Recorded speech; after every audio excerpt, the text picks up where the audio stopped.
I want to talk about the biggest and the most important story in the world, the Wuhan coronavirus.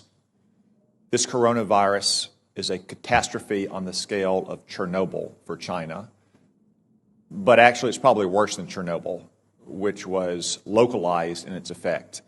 The coronavirus could result in a global pandemic. While you were all sleeping overnight, the number of diagnosed cases in China increased by 30%. Now, let me be clear, that's not new cases, that is just newly admitted cases. It is probably several orders of magnitude higher than that. Also, while you were sleeping, China now has its entire border with Russia closed. 2,600 miles, Russia has closed that border. El Al has shut down travel between Israel and China. Air France has shut down travel between China and France. And that's in addition to all the other countries that have already shut down travel. From what we know so far, and there's still many unknowns, this virus could have both a long incubation period, as much as 14 days, and individuals could be contagious while asymptomatic, which was not the case with SARS in 2003. Furthermore, from some cases, it appears that the virus could be aerosolized, which means it doesn't require the kind of contact that you have with, say, a married couple kissing each other or a family living in close quarters in a hotel or apartment, but rather the distances we are all sitting apart right now. Yet China is still lying about all of this. They've been lying about it from the very beginning, and you don't need their history of lying about SARS in 2003, though it is relevant here. You just have to see what's happened over the last 2 months. We now know that the first case manifested no later than December 1, even though China didn't reveal it to the WHO until a month later on December 31st, when they continued to hide it from their own citizens. And they continued to say that it had been contained inside Wuhan. Today, it is in every single province in China. They also claimed for almost 2 months, until earlier this week, that it had originated in a seafood market in Wuhan, that locals had contracted it from animals in, say, bat soup or snake tartare. That is not the case. The Lancet published a study last weekend demonstrating that of the original 40 cases, 14 of them had no contact with the seafood market, including patient 0. As one epidemiologist said, that virus went into the seafood market before it came out of the seafood market. We still don't know where it originated. Could have been another seafood market. Could have been a farm. Could have been a food processing company.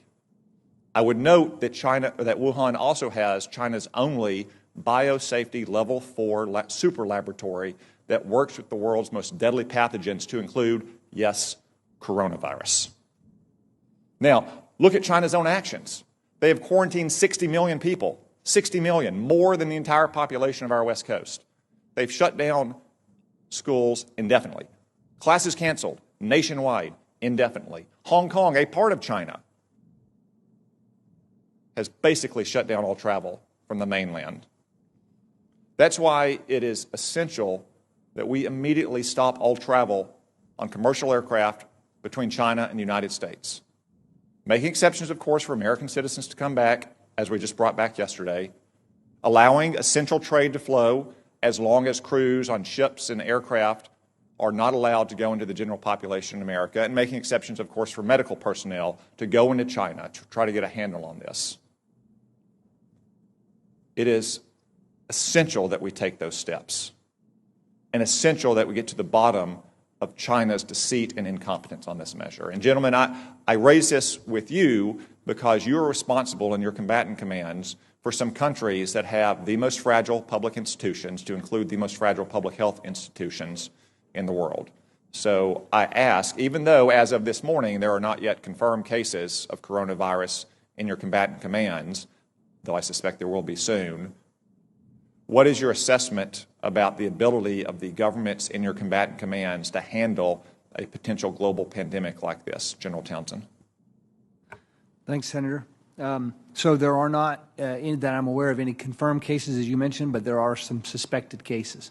The first report of suspected case I've heard of is in Djibouti, which you would imagine with a significant Chinese presence there.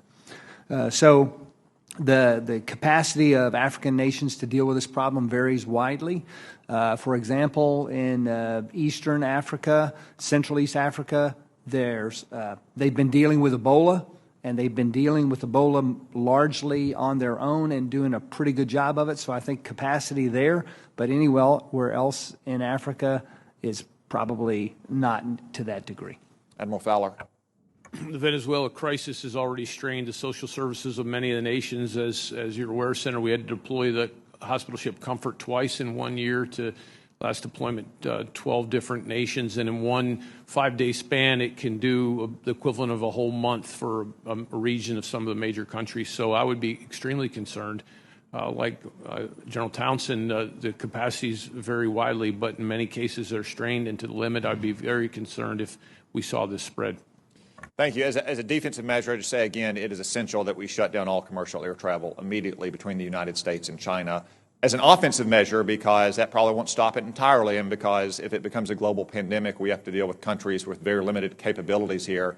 We need a Manhattan Project level effort to work with our best research scientists and laboratories in this country to develop a vaccine as quickly as possible.